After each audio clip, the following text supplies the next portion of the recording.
Bonjour tout le monde. Donc, dans le présent vidéo, je vais vous montrer comment est-ce qu'on peut réduire des fractions rationnelles, donc des fractions qui contiennent des expressions algébriques, là, si vous préférez. Donc, ici, qu'est-ce qu'on a? Bon, prenons les choses, les étapes à suivre sont tout le temps les mêmes. Donc, je dois commencer par tout le temps factoriser toutes les expressions que j'ai devant moi. Donc, tout ce qui factorise, on le factorise. Parce que si on ne factorise pas, on ne pourra pas réduire à la fin. Je vous rappelle que pour réduire, on doit avoir des multiplications autant au numérateur qu'au dénominateur. Si j'ai des additions ou des soustractions, on ne peut pas réduire. Autrement dit, ici, même si j'ai un 5x au cube en haut et un 5x au cube en bas, là, ici, vous ne pouvez pas décider de réduire de cette façon-là. Non. D'accord? Il faut vraiment une suite de multiplications pour être capable de réduire des facteurs en commun. Donc, alors, il va falloir qu'on factorise. Alors, si je regarde l'expression du haut, j'ai un binôme. Pour factoriser les binômes, on a le choix. Soit qu'on a une différence de carré ou on fait une mise en évidence simple. Donc ici, je n'ai pas deux carrés. Alors, je vais faire une mise en évidence simple. Je vais commencer par mettre un 5x en évidence. Donc, je vais réécrire l'expression. C'est donc égal à 5x multiplié par x au carré. Oups. Moins 25. Et là, on a une différence de carré. X à la 2, c'est un carré. 25, c'est un carré. Je vais donc avoir 5x multiplié par x plus 5, x moins 5. Maintenant, si je prends le dénominateur, j'ai donc 5x au cube moins 26x au carré plus 5x. Donc, mon petit truc, quand je vois des x au cube, généralement, ça m'indique que je vais faire une mise en évidence simple. Donc, je vais avoir 5 multiplié par 5x à la 2 moins 26x plus 5. Et là, je dois trouver deux nombres lorsque je les additionne. Oui, parce que là, j'ai trois termes.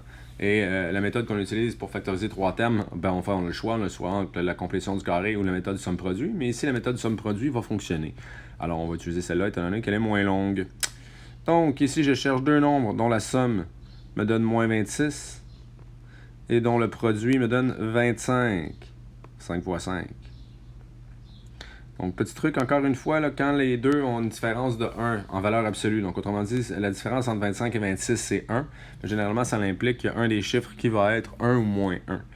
Donc ici, je vais donc avoir moins 1 et moins 25. Ça me donne effectivement moins 26. Et quand je les additionne, et quand je les multiplie, moins 25 fois moins 1, ça me donne 25.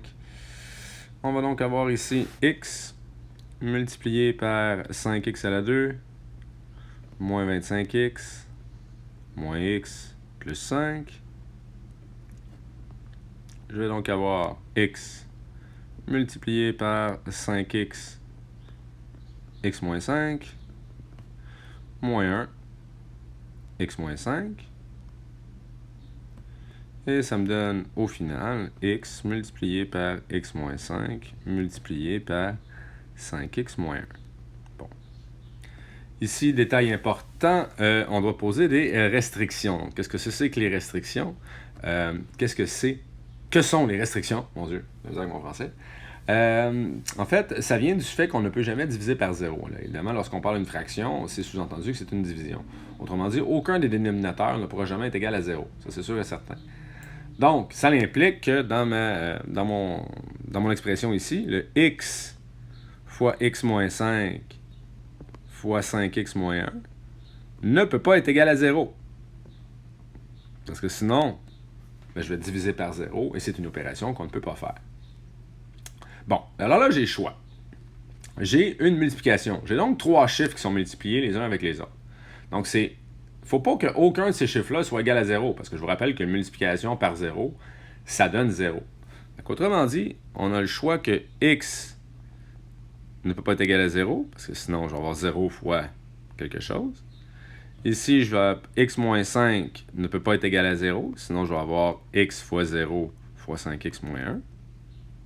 Et 5x moins 1 ne peut pas être égal à 0 pour les mêmes raisons. Et là, je vais opérer sur ces expressions-là exactement de la même façon que si c'était un symbole d'égalité. Juste que là, on met une barre sur le symbole d'égalité. En fait, non. Pour le premier, on n'a pas grand-chose à faire. On sait que x ne peut pas être égal à 0. Pour la deuxième, je vais faire plus 5 de chaque côté, donc x ne pourra pas être égal à 5. Et pour la dernière, 5x... Oups, attends, on va commencer par le faire en noir. Donc 5x ne pourra pas être égal à 1, étant donné que j'additionne 1 de chaque côté. Et x par la suite ne pourra pas être égal à 1 cinquième, étant donné que je divise par 5 de chaque côté. Oups, je vais le faire en rouge.